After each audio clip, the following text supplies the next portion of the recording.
Hi, welcome to the Happiness Hive Podcast. I'm Bowyer and I am completely fascinated by people and what motivates them. I've spent the past 3.5 decades specialising in mindset and human behaviour, and I've helped thousands of people to create happy and amazing lives. And now I am super excited to be chatting with women from around the world who I have secret, and to be honest, not so secret crushes on. They're women who inspire me. I'm intrigued as to how they do life and what makes them tick. I want to find out their magic formula that makes them who they are. And at the end of the episode, I'd love for you to say, I'd like a little bit of what she's having. The conversations are real and raw. They're full of passion, inspiration, and lots of fun. And nothing is off limits. So grab yourself a cuppa or pop on your trackie and go for a walk and join us for today's chat. There may just be that pearl of wisdom you need to hear. So let's shimmy on over and get started. Hey, gorgeous. I am so excited for this episode of the podcast. It's my reflections from the recent trip that I've had to Bali with the family and also my little personal DIY retreat. And I'm still in that blissful bubble of the energy of what that time away has been like. And I want to share that with you so you can also pick up the vibes. But just to share with you, a lot of people, when I've chatted about the holiday that I had and following me along socials, really wanted to find out about what we really got up to. So I'm going to share that with you. And I'm not exactly sure where this will kind of go. I'm unpacking it in real time. So I'm unpacking it with you. So thanks for being there and holding the space for me. And if you want to find out more about what I did, comment in wherever you're listening to the podcast, follow me on socials, the Happiness Hive, more than I would love to share with you. So Bali's never really been a dream destination of mine. Sorry, Bali, but it wasn't till maybe about 5 or 6 years ago when my daughter said, Mum, would you like to come away for a week with me to Bali? And I'm like, I'd love to go away for a week with you. I'm not sure Bali would be my destination of choice, but it's close to Australia. It was relatively cheap back then. And I thought, wow, what a beautiful experience to spend a week with my daughter in Bali. So we did it and we had a really amazing, really beautiful experience there. And I really started to fall in love with Bali. We didn't see a lot of it, in all honesty, but I fell in love. We went to Ubud and Sanua, which is on the east coast, and we hired drivers and went around and just loved it. So it was a beautiful experience.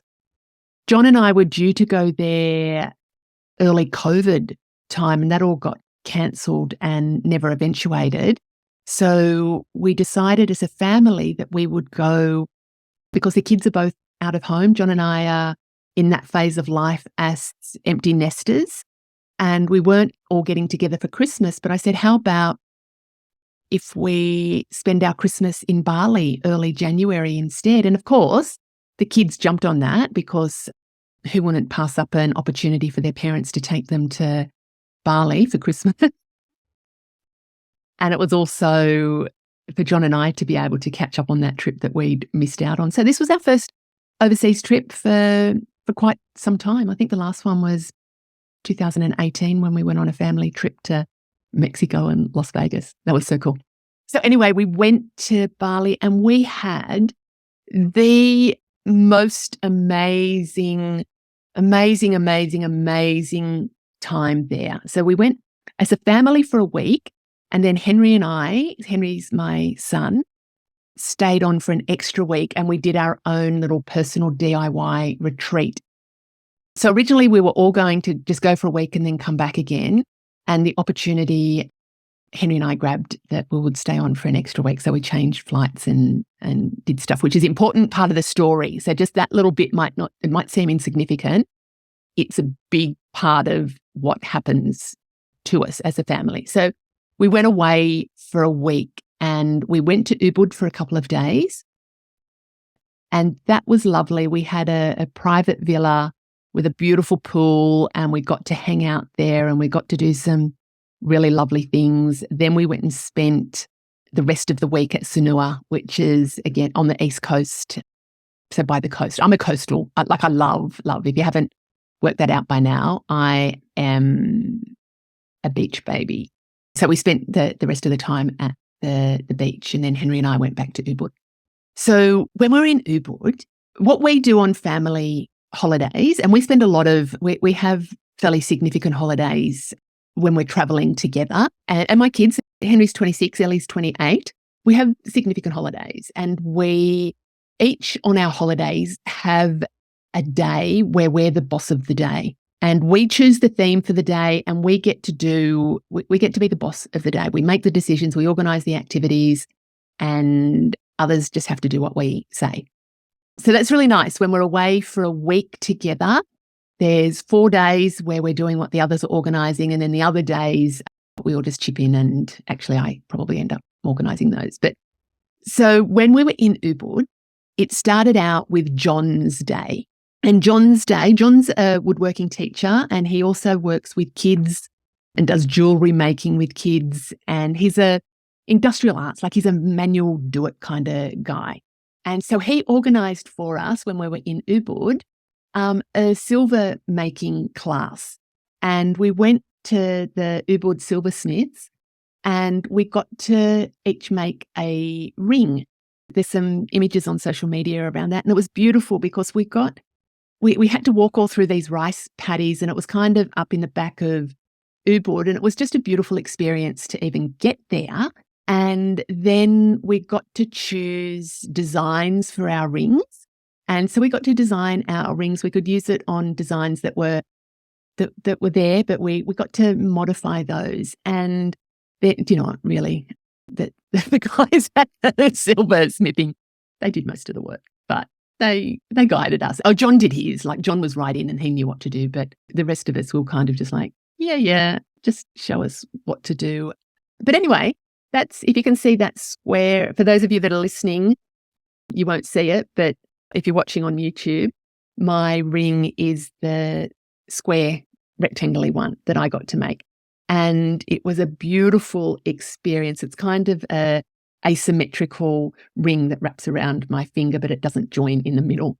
Have a look on the video and you can see it.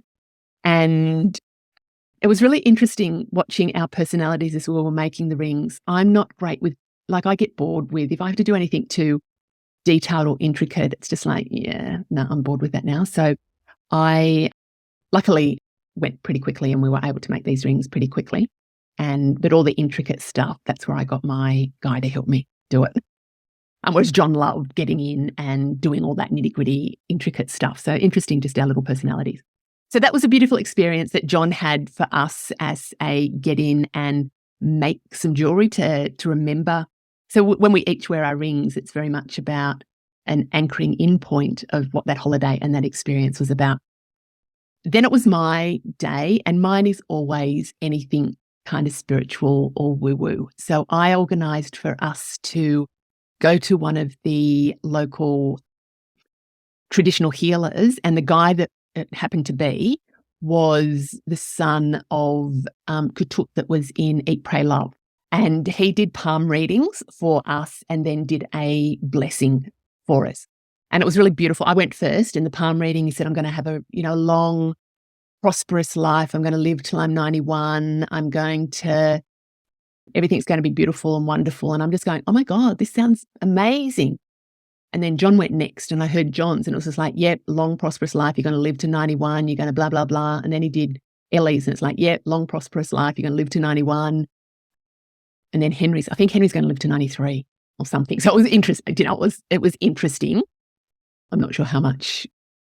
Anyway, that was interesting, but the blessing was beautiful. We had a Balinese blessing, a spiritual blessing for our family, for each of us, but for our family. And that just felt so, scrumptious, so scrumptious. I loved that.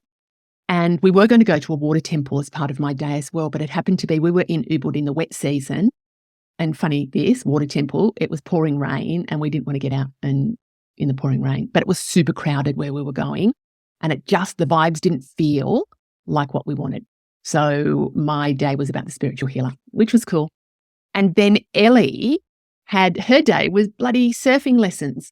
And we went across to Seminyak and we went surfing. And it was really interesting. Like, she's a surfer chick. She lives down the coast and she's a relatively good surfer. The rest of us, no. But we got in and we had a crack and it was hard work. Like, it was actually hard work. And John and I are going, oh my God, like, we need to get so much fitter. But I got to stand up on the board and ride a wave, actually ride a couple of waves. And it was just a beautiful, I think she loved seeing that I was able to get in. John and I were able to get in and give it a go. So that was fun. And then Henry's day was, we hired a driver and we went out for the day and we went down to Uluwatu, and it eventuated in watching the sunset at Uluwatu. And we went to all these just different beautiful places. And then we ended up just in this affinity pool overlooking the ocean just for the afternoon. And Henry always has a white theme to his days. So we wore white at the end of the day overlooking Uluwatu, and it was just so special and beautiful. So we have a theme day on our holidays, and it's interesting how it like really shows our personalities of what we like and what we're into. And there's another thing, like the white day, that got me a little bit unstuck, because when I said to you before about that Henry and I we changed our flights to come back later, just wrapping back a little bit about our trip there. We live in Canberra and there's no direct flights to Indonesia from Canberra. So we either have to fly to Sydney, Brisbane, Melbourne for connecting flights. And we got a travel agent to organise our flights. And our flights were through Melbourne. And this is a really weird ass thing, that the flights from Canberra to Melbourne to Indonesia, Henry lives in Melbourne, but it was almost going to cost us an extra $1,000 for him to fly directly from Melbourne than it was for him to fly from Canberra to Melbourne to Indonesia. Now, I know that sounds weird. So he drove to Canberra, which is a 7-hour drive, to fly from Canberra back to Melbourne to then to Indonesia. But that's, $1,000. Sorry, Henry. Anyway, a little aside note. So early morning start, 4 a.m. start to get our flight to Melbourne. And then there was going to be like a 2-hour wait and then our international flight. And then we'd get into Bali in the afternoon. So everything would seem really seamless and fine. When we got to Melbourne, I had our brekkie, and Elle's not a morning person. I'm a morning person. 4 a.m. was fine for me. 4 a.m. was not really fine for Elle. So she was just starting to wake up when we got to Melbourne. And when we got there, they said, oh, your flight's been delayed by 2 hours. And we're going, oh, really? Like, no, we're going to have to hang around just for 2 hours. And we were hanging around. And then this announcement came over when we were in the boarding lounge, and they said, the flight's been delayed because of, flow-on effects, because there's bad weather in Australia. Flow-on effect of flights, that's why the original flight was delayed. The flight from Melbourne to Indonesia has been affected, and it needs something to do with fuel. And they were asking for 5 volunteers to offload from that flight to go on. They didn't even say. They said, we just need 5 people to choose to volunteer not to be on this flight. So we're going to have enough fuel to get to Indonesia. And if nobody puts their hands up, we're going to choose the people at random based on fare class. So lowest fare class will be bumped. And I'm just going, well, that does not, my stomach was starting to turn, going, oh my gosh, who's going to volunteer? And oh my gosh, those poor people that just get selected at random to be bumped from a flight, like how terrible is that going to be? And I was starting to go into like, oh my gosh, the poor people, but that won't be us because we did not pay the cheapest flights. The flights were pretty expensive, in all honesty, to get from what they were a couple of years ago. And I'm just going, that won't be us. So we were hanging around and there was people going up to the counter to find out what the rules were. And I'm like, looks like 5 people have nominated. No, guess what bloody happened?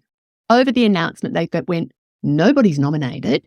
So we're choosing 5 people at random, and the names are Mary Smith, Joe Jones, bloody blah, Catherine Bowyer, Henry Bowyer. What the beep? What the absolute beep? My heart just dropped. Couldn't even fucking say our name properly, but my heart just dropped. And I'm going, no. Our family sticks together. So I went up, Miss Reaction Mode, and went up to the counter and said, that you can't do that because the rest of us, the two of them, we have to be in Bali, blah, blah, blah. They said, well, too bad. Like, it was at random. And I'm saying, well, how come Henry and I are not the other two? Like, why is that? And they said, well, you were on separate bookings. Big mistake. So when we booked our flights, because Henry and I changed ours, bloody the travel agent put us on different bookings. So they split us. And also, here I am thinking we're smarty pants and going with onboard cabin luggage only. That was easy for them to bump two of us. So anyway, my good, loving family, John and Ellie, they said, well, if they're being bumped, we will too. And the airline said, yep, sure. Fucking fuckers. Sorry, excuse my language. I don't want to drop those F-bombs. So anyway, they said, you'll be on a flight. They just sat us down and said, we'll get back to you later. We'll let you know. We're going, what's happening? So all these people, there was hundreds of people on that flight, and we're sitting there as the poor people that have been bumped, and they're all staring and looking, and I'm just like, But anyway, I just went with, there's some reason behind this. And so we waited, and then there was probably ages, like the airline, we were just a number to them. They weren't rude, but they certainly they weren't very kind or caring. And we'd been sitting there, and then they just came up, quick, you've got to come with us. We've got to organise you on the next flight. We said, well, what's happening? And they said, we don't know. We'll just take you down to the check-in and get you on the next. Look, we'll just see what's going to happen. So vacuum of information. And we went, and when we were trying to get back there, like Henry didn't have his passport. And then we just went into panic mode because he'd lost his passport. So this is in, day 0 of our holidays, and he'd lost his passport. And what had happened was when he'd gone to the bathroom while we were waiting for the delayed flight, he'd left his passport on the seat. So I, as a good mum, put it in my handbag. When we had got whisked away, I'd forgotten that I'd done that. And anyway, he's looking for it and in his panic mode, and I had it for him. Anyway, so that was a bit funny. So the airline, they whisked us through, and long story short, what we had to do was then get on a flight to Adelaide and then fly from Adelaide to Indonesia. But the flight from Melbourne to Adelaide wasn't going to be for another 5 hours. And it was just like, oh my God. So we waited around the airport. We waited at that departure gate, and it just didn't board. Like the 5 hours had come up, and they said, oh, it's been delayed by half an hour. We're just like, what?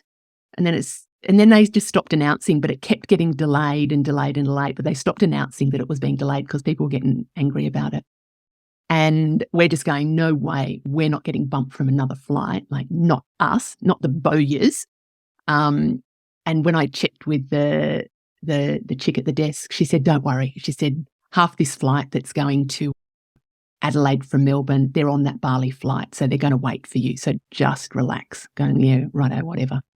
And so when we were waiting, we're getting tired. Remember, 4 a.m. start. And this was, I think it was about 5 p.m. that we're still in Melbourne Airport, and we're just going, and while we're sitting around, we came up with this new game to play. So we have on our holidays our special day, but we came up with this new, to keep ourselves from being too bored, was a point system. And the point system is, you got points for doing dumb stuff. And we're just inventing these points. So you got points if you lost your passport. So Henry, or you had to look for your passport. Or if I had to ask if everybody had their passport, every time I asked about having a passport, people got a point. You got a point for saying silly things. You got points for like doing dumb stuff. You got points if you spilled food on your clothes. You got points. And then it kept inventing these things. If you cry, if you nearly cry, you'd get a certain number of points. If you do cry, you get big points. And the idea of this game was the lowest points was going to be the winner. So we invented this point system. that was really, really funny throughout the holidays. It just kept carrying and carrying. And that first day, our points, everybody had high points. Like Elle had made this really funny comment when she was coming from the first flight from Canberra to Melbourne, and she just went straight to sleep on the plane. And then she made this comment going, oh my gosh, that landing was so smooth. It didn't even feel like anything that was still flying. We hadn't even landed yet. And when we got there, getting our first lot of food, she dropped half of it on the floor and then started crying. And anyway, so the point system was really, really funny. One of the things that was my downfall, I was the loser. The idea of the point system was to have the lowest points.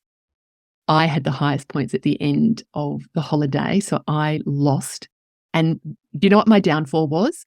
It was the day that we went to the rice terraces, and it was after really heavy rain, and the place was beautiful, but it was really steep and slippery. And I wear multifocal glasses, and when I was going up and down these friggin' terraces, it just sent me into this weird vertigo where I couldn't my head, my brain and my body just weren't calibrating. So when I was walking, it just felt so weird. So I had to get John to walk in front of me, and I would just rest my hands on his shoulders. And I was wearing white that day. And I had this white skirt that kept getting caught when I was trying to walk, and it was just hard work. And then we got to the end of it, and I was holding back these tears, and I thought, I don't want the family to see me because I'm going to get points. And anyway, we got up to the top. We'd finished. It was hot. It was sweaty. I was just emotional. And the family just went, oh my God, Mum's crying. And I just went, oh no. And anyway, I got crying caused big points. And then later that day, I'd spilt my food on my white dress, my white skirt. And so spilling food, you scored points, but spilling food on white actually caused higher points. So crying and spilling food, and I wore a lot of white while we were away. And Henry, the little rotter, got low points because one of the part of the game was that if you did something kind for somebody else, it was minus points. So Henry had this little spray stick in his bag, a stain remover. So every time I spilt food on my white clothes, he would give me the stain remover. My points would go up and his would go down. And I'm going, but I do kind things every day for everybody, and they didn't get recognised. And one of the other point system was that if the rest of the family gangs up on you, you get points. And so here I am trying to justify my kind acts. And then they would gang up on me and I would get more points. So anyway, it was a funny, the points. Sorry, I'm going way too long. So we had a beautiful family trip. And when John and Ellie left and came back home, it was sad. I felt very sad. And the time, it was almost like we were time travelers. That week felt like it was a month. It just was such a beautiful experience. And for those of you that know me, family is a core pillar of me living my best life. And having that week with the family just filled our cups like you would not believe. It was amazing. So Ellie and John ended up heading home. And then Henry and I ventured off onto the next part of our adventure. And this, for me, was so profound and so, oh my gosh. Sorry, I've spent a lot of time already talking about the first bit. This will maybe be a little bit of a longer episode. The next part, this personal DIY retreat, was just beautiful beyond more than I could possibly have even imagined. So incredible. So what I had done is I'd got some recommendations of different things that we could do while we were away, and I sort of mapped out a little bit of a plan for us. But some of the activities that I wanted to do, they weren't available. They were booked out. It wasn't happening. So I had kind of organised some things, and then I was a bit disappointed thinking, oh my gosh, we're not going to be able to do this other stuff, but it just worked out perfectly. I'm so glad those extra things fell through, because what we did for that extra week was perfect. It was just perfect. So what did we do? We went back to Ubud and we stayed in a different villa, And we each had, it was kind of like a bit more indoor-outdoor living. It was more centrally in Ubud, and you had to walk through probably, I don't know, it felt like about 10 kilometres, but it was probably about 200 metres, where there was a rice paddy on one side and there was a path, and then the villas which had their outdoory bits were on the other side. So you had to walk down this path, and every day I just held my breath and just had to walk like I was just a power walker, because we heard all these niggly like animals and creatures in the rice paddy. And Henry said to me, I think it was on the first day, he said, "Oh my God, Mum, I've seen a snake. Hurry up and keep going." I'm like, "Oh my God, Henry, don't tell me you've seen a snake. Snakes are I have an absolute phobia of snakes." And he said, "Yep, snake, quick, get going, get going." I'm like, holy hell. So anyway, we got into the villa. The indoor-outdoor element of it was the loungy area was outdoors around the pool. And then we each had Henry and I had our own bedrooms that then had a door, and we each had our private bathroom, but the bathroom was indoor-outdoor as well. So it was, look, when we first looked at it, we go, oh, how nice, how beautiful. This feels so great.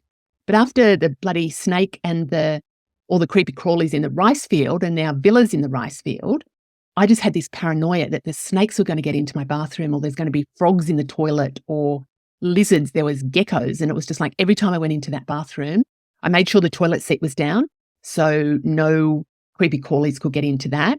And I don't know about you ladies, but I have old lady bladder. So I have to get up and pee in the middle of the night. And I just had this fear that there would be something greeting me. So that was something every time. But anyway, other than that, the villa was beautiful. So we stayed there, and then so the first day we were back in Ubud, we went and I had organised a tarot reading for Henry and I with the gorgeous Tallis. And Tallis was recommended by another friend. So thank you very much. And we met Tallis at a little vegan coffee shop, juice bar, because her place where she does the readings is up in the back down all these lanes and alleyways. And it was just beautiful to get there. And we had the reading, and it was mind-blowing. I went first and Henry went for a little wander around. And I don't know Tallis, she's a Canadian who's lived in Australia and now living in Ubud. She went there on a holiday and wasn't able to come home during COVID, so has decided now to live there. And she did the beautiful tarot spread, really, really comprehensive. And if people are familiar with tarot, I'll give you some insight. If not, I'll still give you some insight into it. That the reading was just so powerful and reaffirming for me, and about what this year's going to be, and the energy for me was just so beautifully reaffirming. The key things that came out of that was the Queen of Cups, who is all about emotions. She is very strongly present in my life, is me. And the thing that I need more of to let go of in this life is the kind of the barriers and protections that I've put up over the many years to protect my heart from hurt. So this year is really about letting go of the residual protection that's still there, barriers there. So the King of Cups came in, and it's about mastering emotions. So there was a lot of symmetry in my reading. A lot of the major arcana cards and the higher cards came up. So that was one about the emotions. And then the thing for me to bring in more of this year is the Queen of Swords. And the Queen of Swords is about really showing up authentically and stepping into my power and not being so worried about what people will think. That it's about really embracing, unapologetically being who I am. Now, that really resonates, and a lot of you listening might think that I'm already unapologetically who I am. Yes, but there's still a lot of curation around that. So the energy of the Queen of Swords was about really bringing that energy in for the year, which is cool. And then as I go around the reading that we had, there was a beautiful Tallis actually said that about the relationships, and especially my relationship with John. She said she hasn't seen in a reading where it's been two people that are meant to be together as much as John and I are, that we had, excuse me, both the Emperor and the Empress, and there was also a King and Queen. I can't remember if it was Pentacles or Wands in there. And she said, sure, there have been some, I can pick up that there have been some challenges, but you guys, you both give each other what the other needs and you get from the other what you need. And she said that we are, it was just beautiful that our relationship is a really very special one. And you know what, John and I are chalk and cheese. We are chalk and cheese, but we work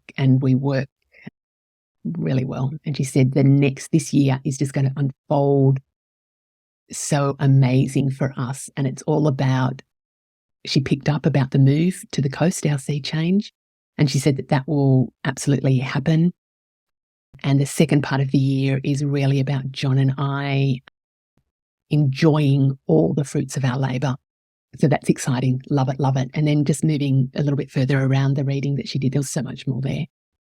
She said, did this part about mind, body and spirit. And my mind, she said, you have a busy mind, Catherine. It's about keeping yourself engaged but not burnt out.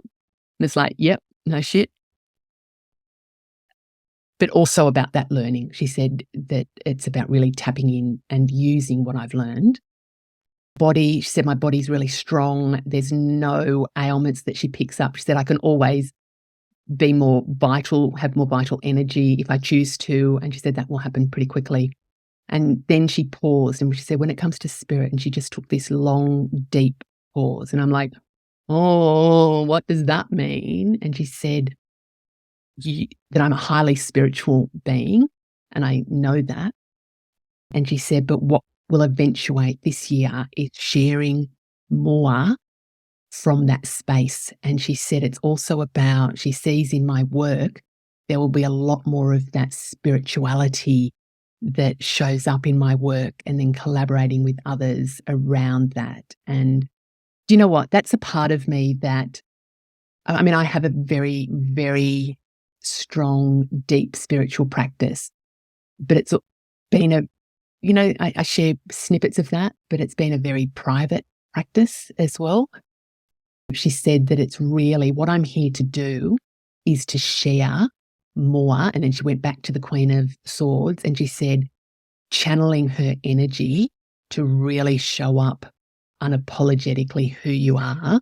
And that spirituality is a big, big part of it. So that is so exciting. And even me sharing this with you now is probably something I wouldn't have done even, a year ago or 6 months ago. So anyway, the reading, and Henry's reading was beautiful as well, that Tallis picked up a lot about Henry and his energy and what's going on for him. And it was really great and affirming for Henry to hear that from somebody that knows nothing about him.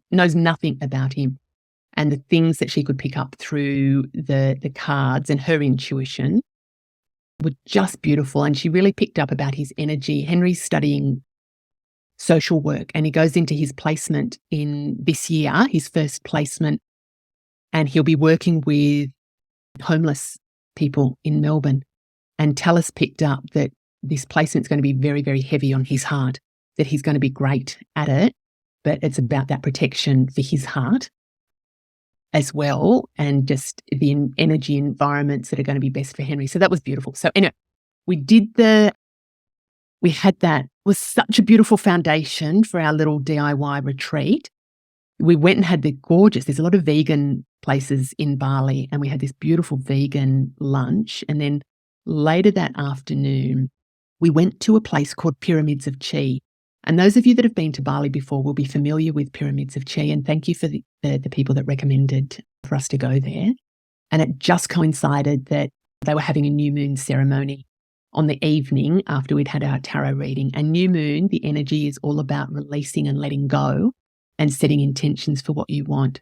And Henry and I went into this space and it was beautiful. There was probably about 40 people at this ceremony, and the energy of the group was great. And we were led through a ceremony about connecting with the energy and the elements of the four winds, north, south, east, and west. And I'll be really honest, I can't remember a lot of the energy. I think it might have been the south energy where the coyote is part of it and a playful energy. And that really resonated with me. Oh, actually, that really resonated with me. Just a quick little side note. Our family point system, you got points taken off if you could make John laugh. John has this really chuckly, like Muttley from Wacky Races. And if you got him to chuckle like that and to wheeze, it was really good. So there was just a few dumb things that I did, but it really made John laugh. And then I realized that that's how I could reduce some of my points by making him laugh. So I would kind of do all these things. So anyway, I digress. The Pyramids of Chi, the new moon ceremony where we tapped into the energy, but that playful energy really, really resonated with me, that lightness. So we had the new moon ceremony and we got to burn stuff. We got to set our intentions of what we wanted to release and what we wanted to bring in. And it was so beautiful having that reading with Tallis earlier in the day, because that set the scene for what we could do what we could release at that new moon ceremony. And we then had a sound healing, like an hour of sound healing afterwards in these pyramids it just resonated through our bodies. And it was just so amazing. So we could have finished our little DIY retreat then and felt very, very healed, but we didn't. The next day we had a biomagnetism and sound healing with Constanza, who Tallis had recommended. And Constanza came to our villa riding up on her scooter with her crystal bowls, her drums, and all the other sound bits and pieces, and her magnets that she placed on our bodies. And she, just on the beds in our room, she did a scan of our bodies just intuitively about what we needed, and then was able to place the magnets. I really don't fully understand this modality, but I'm being drawn to find out more, that it was about recalibrating or calibrating the energy in our body. And so she placed the magnets around our body and did the sound healing. I love, that's something else I want to be able to do, is learn how to do sound healings. That's something that really resonates with me. And so we did this, and I don't have any aches or pains in my body. So there was nothing specific to work on. For me, it was more or less, I said, it's just an energetic alignment. And during that healing, oh my God. And you can, if you want to find out the real-time processing of it, go to Instagram or Facebook, Happiness Hive, and check out I think it was a live that I did on it, or a recording or something. It caught me in the moment after that healing. It was amazing. But I felt my body have this real energetic cleanse. And then my hands, the energy, I can feel it now. I'm a Reiki master as well, so I'm used to the energy in my hands, but the energy that just radiated out through my hands during that healing, it was just like they were on fire. And then I did this my hands became really strong and my arms were really upright and they kind of levitated from my body. And Constanza said that she was observing me and she knew that I was doing some processing, so she didn't want to interfere with that. But what was happening was, it's like my soul left my physical body and there was this energetic clearing of my physical body. Oh, that happened first. And then when my hands went into this space of uprightness, what it was my soul left my body and my hands were just holding my soul. And that's when my physical body got a clean, and then my soul got an energetic clean while it was out of my body. And then it just snapped. It's like it just snapped back into my body. And I felt so alive and clear. I felt clear. I felt cleansed of stuff. So having the tarot with Tallis the day before, then the new moon ceremony to release and let go of stuff, and then that biomagnetism and sound healing, it was a cleansing. And I came out of the room and Henry said, "Oh my God, Mum, you look like you are this vibrant light." And I just went, "Oh, that's how I feel."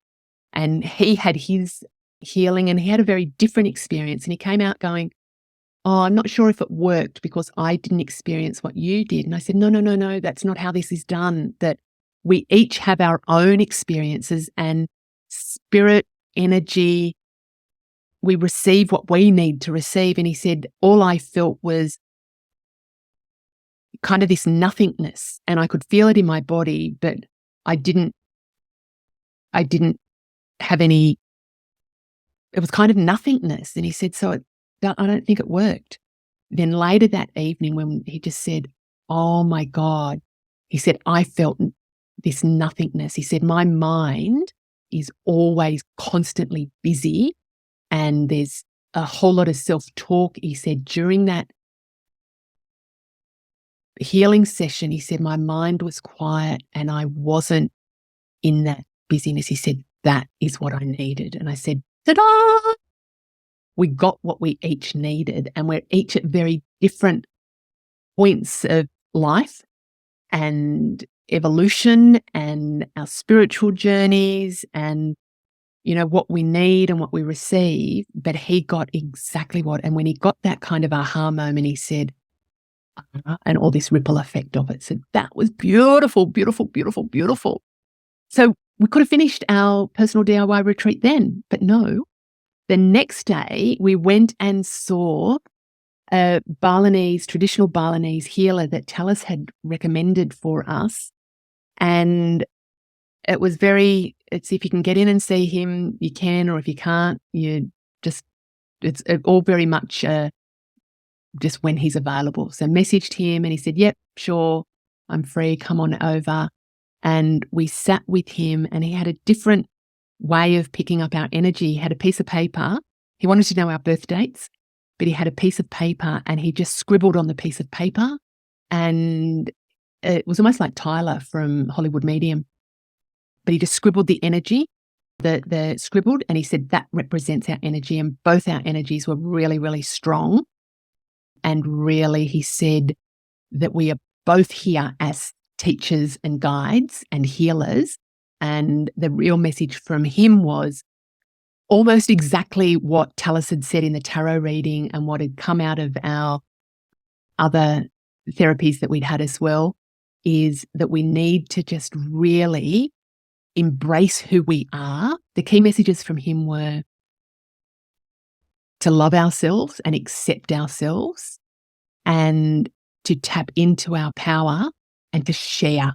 Both Henry and I are here to share our wisdom. And he said that's come through really strongly with me, and that came through really strongly with Talis as well. It's about, I'm here to share. I'm here as a teacher. I'm here as a guide. And I'm also here as a healer. And teacher and guide, I can see that, and I have stepped into that power. The healer stuff is still new-ish for me. And it's just, how does that unfold and what does that look like? So he said water is really important for me, our family, and that came out through Talis as well. Like in my reading, there was lots of cups, which is about water. And she said the Bali water is particularly important for our family and particularly important for me. And so she had given us the name of a water temple to go to. Now, we didn't get to go to one when the whole family was together, and that just energy didn't feel right. The one that Talis had given us name for, she said it's not as touristy. But when we went and saw the Balinese healer, he said, I'll give you the note. You need to go into the water temple and cleanse and get blessings. And he gave us the name of a temple that we went to straight after, and it was probably an hour's drive. So we hired a driver, and then we were scheduled to go back to Pyramids of Chi that afternoon for another sound healing. And we went to the water temple. Oh my God, I'm going to cry now. that was probably one of the most profound experiences that I have ever had. And I've had some really profound experiences. But there was something that happened that was so magical. And I'm not going to tell you where the water temple is, like, only because I don't want it to become super touristy. If you private message me, I might. But we went there and we had a private guide that took us through the temple. And there was different points, and he showed us the areas and what each of the water elements was for, and what the kind of the blessings you give at each one and you get from each one. And we got to go in, like some of them are for Bali locals and people that is their home temple.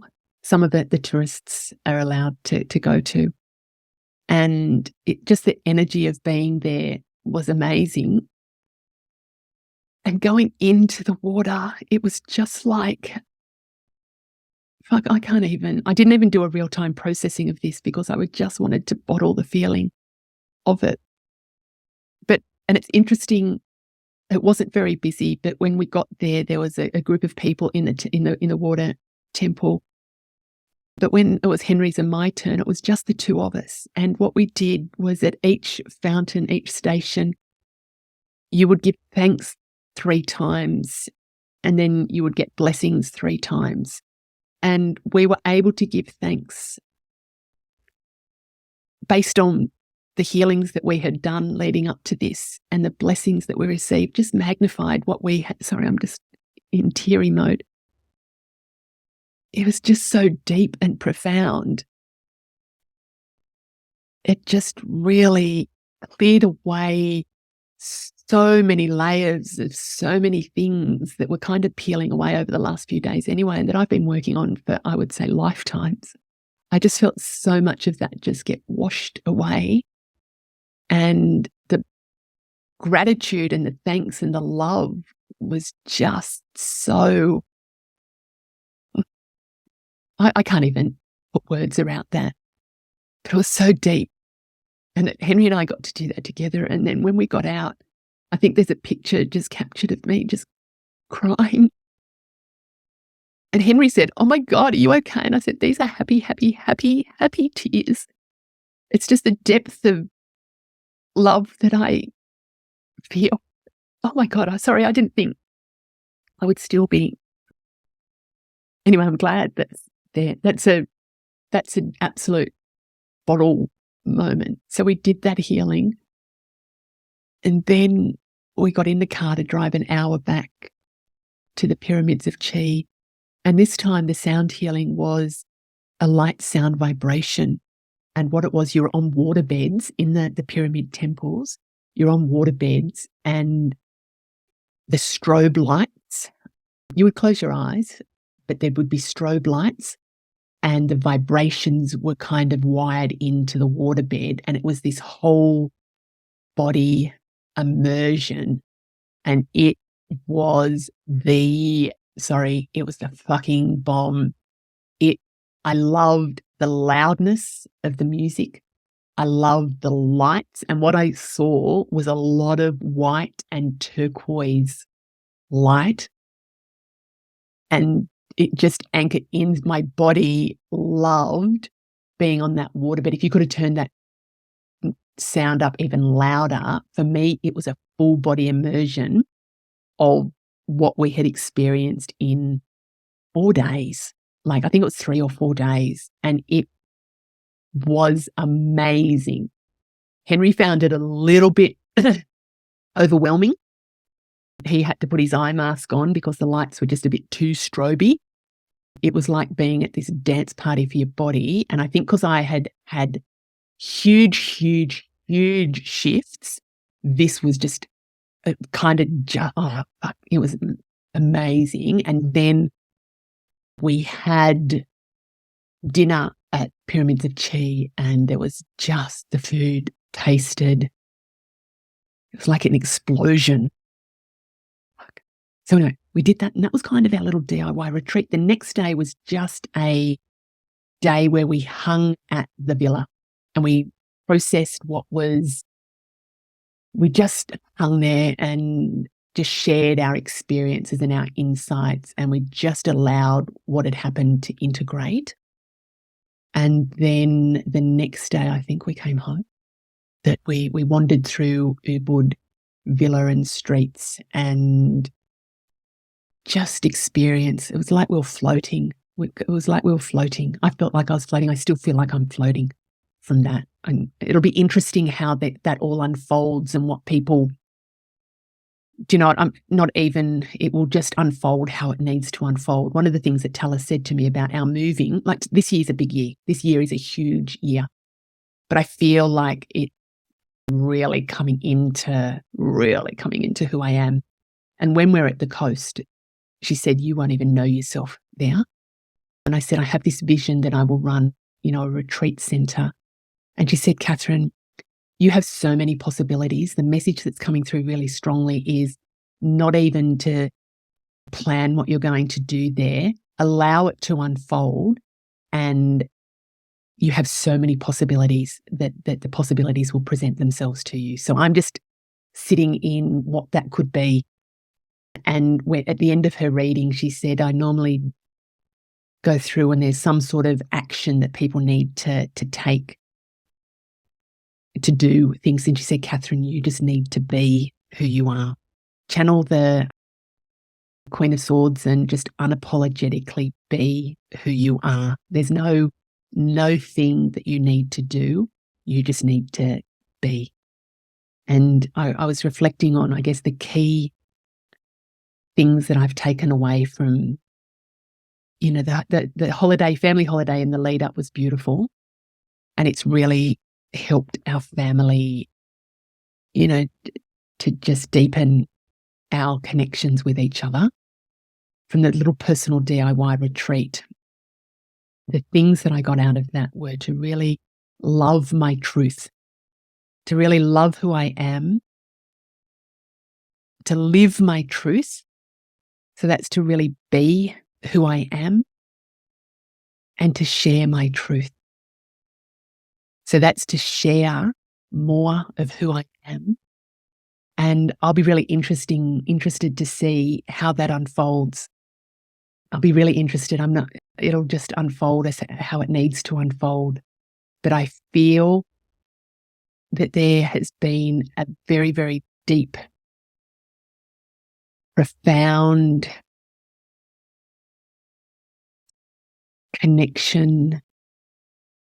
I say shift, but I think it's coming home. And I talk about this, about helping people, other women, to come home to who they are. I really feel that I'm coming home to who I am. And that's such a beautiful, beautiful, beautiful feeling. And I want to share more of that with others. So one of the things that I had a dream many years ago, and John and I did a little bit of a trip to Cambodia, where I was looking at running programs in Cambodia with women, and that didn't eventuate for a whole lot of reasons. But I feel that there is something about Bali that I will be bringing women to experience their own profound shifts. And I've already lined up some, just really repeating, something very similar, the little retreat that Henry and I did, and sharing that experience with others. So John and I have got it on our bucket list that we will go back to Bali and really scope stuff out. And I can see that will be part of what I do. But if you're interested, let me know. Let me know. I reckon we can do it. Absolutely. So cool. So anyway, that is longer than I was anticipating that to be. But if you're still here, thanks. Thank you for holding space for me.